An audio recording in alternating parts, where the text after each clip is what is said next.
Mover Pro, no TradingView, eu vou mostrar aqui para vocês como foi a performance dos bancos, né? Eu posso começar por ele. Como foi a performance dos bancos desde o estouro da crise na Americanas, né? No dia 11, a Americanas ela anunciou lá as inconsistências contábeis no seu balanço, né, de 20 bilhões, na casa de 20 bilhões de reais. E os bancos mais expostos a essa crise começaram a refletir negativamente no mercado, né? Eles começaram a degringolar junto com Americanas, justamente, lógico que não na mesma proporção, mas começaram a degringolar junto com Americanas, né, justamente por estar mais exposto a varejista. Então a gente tem BTG Pactual, né, as units do BTG Pactual recuando 10% desde o dia do anúncio das inconsistências contábeis. O Banco Santander, né, as units do Santander, caindo 7,28% desde o dia do anúncio. BBDC4, né, as preferenciais do Bradesco, 4,81% e Itaú, 0,80%. E adivinhe você, qual é o banco menos exposto a varejista? Banco do Brasil. Então, o Banco do Brasil é o único que opera no campo positivo desde o dia do anúncio das inconsistências contábeis. Então, a gente puxou esse dado ali na Mover, né? Eu estou trazendo aqui para vocês. Então, realmente, o Banco do Brasil ele conseguiu uma performance muito boa desde o estouro da crise, né? Está subindo 11,76%. Acontece realmente um movimento de rotação, né, que a gente já vê muito comum no mercado acontecer quando tem alguma notícia muito bombástica como essa, né? Por exemplo, o investidor que quer estar posicionado no setor financeiro do Brasil, ele retira suas posições de bancos mais expostos a varejista e coloca, né, sua posição ali no setor financeiro em bancos que estão menos expostos. Então, nesse caso, né, tá havendo um movimento de rotação de bancos mais expostos para bancos menos expostos. Então, os investidores eles sacam o dinheiro ali dos seus investimentos, né? Sacam daquelas ações de bancos expostos e colocam nas ações de bancos menos expostos. Nesse caso, Banco do Brasil. Então, o Banco do Brasil sobe 11,79%. Além disso, tem aquele fato que a gente comentou no início da semana, de que o ex-presidente, o atual presidente Lula, falou justamente sobre empréstimo consignado. A gente sabe que esse tipo de empréstimo é aquele empréstimo que o banco ele cobra diretamente do salário do trabalhador, diretamente do salário ali do seu cliente. Então, existe um menor risco de inadimplência. Com isso, aumenta-se também aí, a perspectiva positiva para o banco, justamente porque diminui essa tendência de ter aí, o banco ter, né, uma inadimplência muito grande. Então, o empréstimo consignado, ele ajuda o banco nesse sentido. Em um ano muito complicado para a macroeconomia, em um ano que se está esperando muita inadimplência em relação aos bancos, né, o aumento de provisões também é muito esperado. Você anunciar que o Banco do Brasil vai ser um campeão de empréstimo consignado é muito bom aos olhos do investidor. Então, isso também contribui para essa performance bem positiva do Banco do Brasil nos últimos dias. E a gente falou isso aqui, eu mostrei o gráfico aqui, tanto aqui no programa da tarde como no Almoço de Negócios. Eu mostrei que o Banco do Brasil, né, recentemente fez um ombro, cabeça, ombro invertido e mudou sua tendência. A sua tendência antigamente era uma tendência baixista e ele conseguiu, né, com esse padrão gráfico aqui, voltar aí a ter uma tendência altista, né? Uma tendência aí que a gente vê o papel engrenando, né? Também, logicamente, impulsionado por essa crise na Americanas e também, né, impulsionado aí pelas falas do atual presidente Lula. Então a gente viu no dia que eu trouxe aqui, o papel ele estava rompendo essa média móvel de 100 períodos nos 36,64. Agora a gente já vê que rompeu totalmente essa média móvel, né? E o papel agora já se dirige, Medina, à região dos 43 e 47. Olha lá. Então você que assistiu aqui tanto o Almoço Negócios como o Expresso da Tarde, viu aqui esse rompimento. E se você, né, por acaso, estivesse assistindo atento aí a nossa colocação, já seria um ganho de 8%. Então, realmente, o cruzamento ocorreu o ombro, cabeça a ombro, o papel reverteu a tendência de queda, começou numa tendência altista e agora, provavelmente, nas próximas semanas, o papel ele pode voltar a testar a região dos 43 e 47, região essa testada, né, e sendo, o papel ele conseguiu atingir essa região no dia 21 de outubro de 2022, justamente entre o primeiro turno das eleições e o segundo turno. Era naquele momento em que o mercado até esperava uma possível vitória de Jair Bolsonaro, mas depois, né, com as novas pesquisas que foram saindo, o mercado já estava confirmando a vitória do Lula. E não é por nada, é porque o presidente Jair Bolsonaro ele defende mais privatizações, defende Estado menor. Então, com isso, né, os investidores eles estavam precificando as estatais lá em cima. Depois veio com as pesquisas, Lula conseguiu vencer, e aí o mercado precificou para baixo. Mas lembrando, o Banco do Brasil bateu de frente com grandes bancos do próprio Brasil, né? Bateu de frente com grandes bancos privados em relação a lucro, em relação a receita nesse ano, no ano passado e provavelmente nesse ano também. Então, o mercado bateu muito nessas estatais e, consequentemente, né, deixou as estatais baratas. Porém, né, na percepção do investidor, a percepção política não deixou a estatal andar por bastante tempo. Porém, agora, né, com essa crise na Americanas, com essas novas falas do presidente Lula, o banco ele começa a andar novamente, né?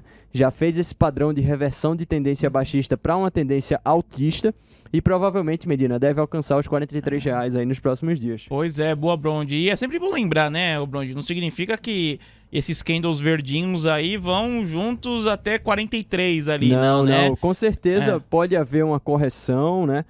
Uma correção aqui nesse sentido, até chegar nos R$ 43. Pode ser sim que o papel ele corrija, já que vem em altas muito fortes, né? A gente viu o papel subindo no dia 17, 5,87%, no dia 18, 1,43%, no dia 19, 2,28%, no dia 20, né, que é o dia atual, 2,38%. Então o papel ele vem numa guinada de alta muito forte. Então provavelmente ele pode sim realizar uma correção aí nos próximos dias para depois atingir os 43 e 47. Mas lembrando, realmente o volume vem muito expressivo no papel, está acontecendo esse movimento de rotação, o pessoal que quer ficar posicionado no setor financeiro está saindo de bancos mais expostos à crise da Americanas e partindo para bancos menos expostos. Nesse caso é o Banco do Brasil e, consequentemente, né, essa história de empréstimo consignado também reacendeu aí o radar dos investidores para comprar Banco do Brasil, justamente porque empréstimo consignado não sofre tanto com inadimplência quanto outros empréstimos. Então isso acende no investidor, né, aquele radar. Opa, o Banco do Brasil pode performar melhor do que outros bancos privados, como aconteceu no ano de 2022. Então o mercado começa a comprar novamente o Banco do Brasil, apesar, né, dessa confusão que a gente vê no cenário político todos os dias, os contratos de juros futuros disparando. Apesar disso, o mercado está vendo o Banco do Brasil como um atrativo nesse exato momento. Boa, ô Brondi, trazendo sobre Banco do Brasil. Aí também tem outros bancos, né, ô Brondi, que Sim. aí na visão contrária, né? Se Banco do Brasil surfou muito bem, né, essa onda nas últimas semanas, outros bancos não, né, Brondi? Outros bancos não, né, Medina? A gente pode ver aqui que o Banco do Bradesco, por exemplo, ele não está conseguindo reagir, né? O mercado ele viu o Banco do Bradesco aí chegando à mínima de 12,98 nesse ano, né? Na verdade, no final do ano passado, né? O Banco Bradesco, né, que foi bastante atingido aí pela questão da inadimplência, pela questão do crescimento de provisões no ano passado. A gente acompanhou isso de perto. Isso aqui foi a divulgação do balanço do Bradesco no ano passado, né? O Bradesco ele caiu 17,38% nesse dia, no dia 9 de novembro de 2022, justamente com aquele aumento de provisões. O banco ele aumenta suas provisões quando a perspectiva de inadimplência é muito alta. Então isso fez com que realmente os investidores olhassem para as ações do Banco do Bradesco com olhos menos atrativos, né? Com olhos, com a perspectiva pior para o banco, né? Justamente porque você ter muitas provisões, né? O banco aumentar bastante suas provisões é ruim. Significa que a perspectiva de inadimplência é muito maior. Então o mercado ele começou a precificar mal aí as ações ordinárias do Bradesco, né? A pressão vendedora foi muito forte nesse papel, algo só visto, né? A gente só viu o Bradesco ali, né, no patamar dos 12,98. Eu vou puxar aqui para mostrar para vocês. A gente só viu o Bradesco atingindo esse patamar na Covid. Então a Covid estourou aqui exatamente em março de 2020, aproximadamente, no início de 2020 ali, eu coloquei agora o gráfico mensal para vocês, a gente pode ver que o Bradesco ele chegou a patamares da Covid-19. Então, realmente, o mercado foi muito bruto aí com as ações ordinárias do Bradesco. Eu já vejo muitos analistas falando que o mercado exagerou, que o Bradesco ele pode realmente reagir, mas com esse caso da Americanas e com essa perspectiva, né, macroeconômica ruim para esse ano, a perspectiva de aumento de inadimplência, aumento de provisões, isso pode dificultar a vida das ações ordinárias do Bradesco.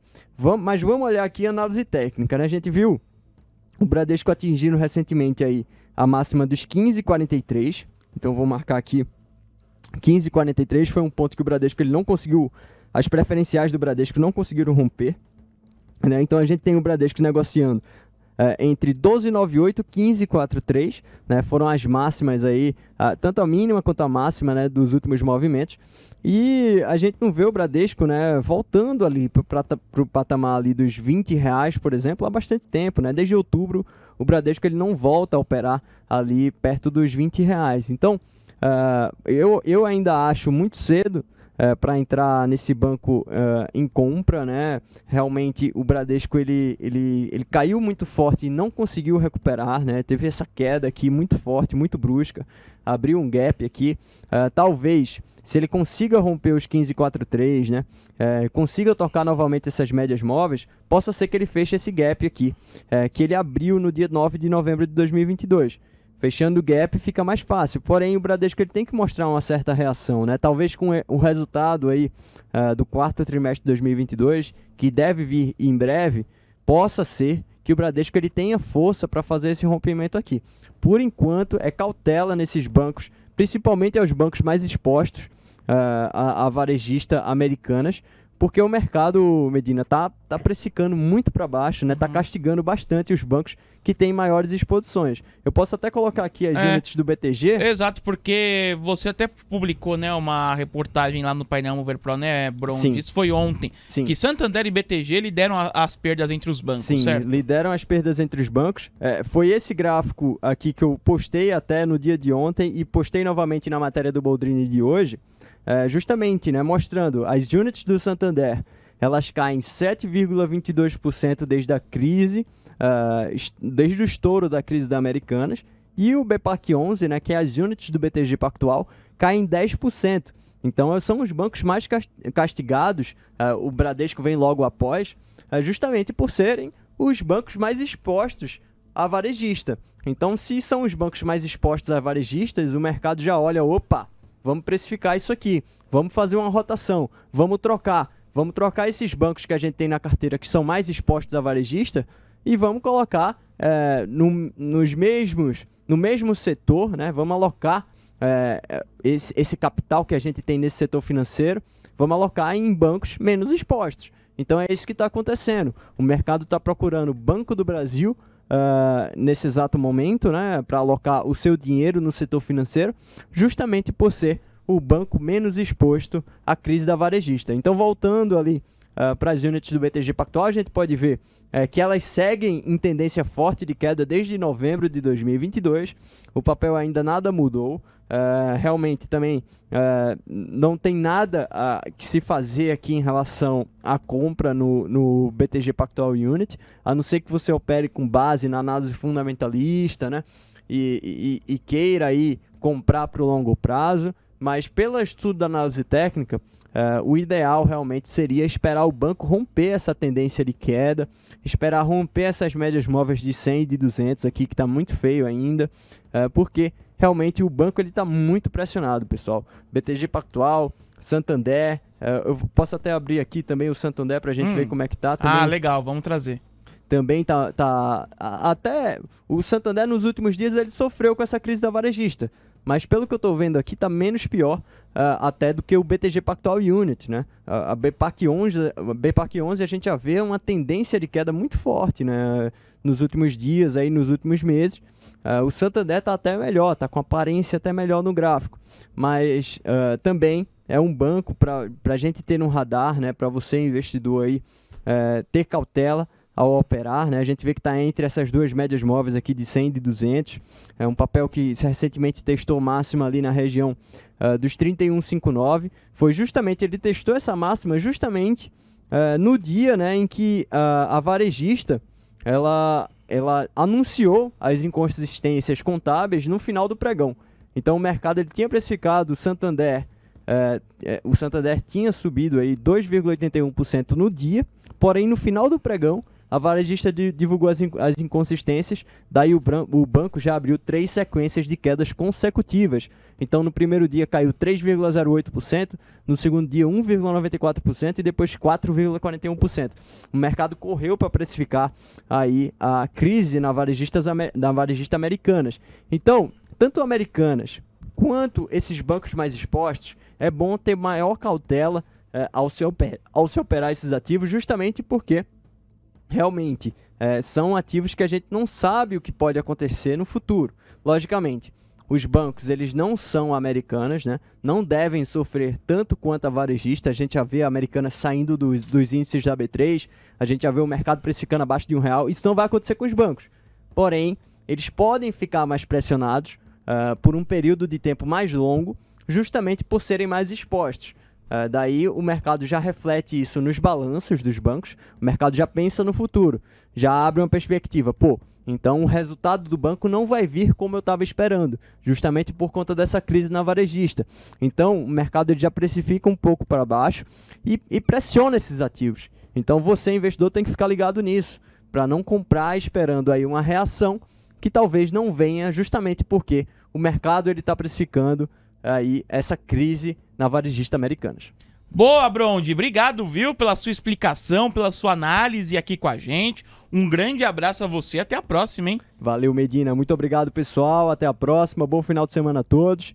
E até a próxima semana. Valeu, Gabriel Brondi, repórter da Mover, analisando o setor financeiro, analisando os bancos, mostrando o Banco do Brasil, que desde o estouro da crise da Americanas foi o banco que mais cresceu em relação a Santander e BTG, que foram os que mais sofreram desde o início, desde há 9 dias, quando surgiu as inconsistências contábeis de Americanas.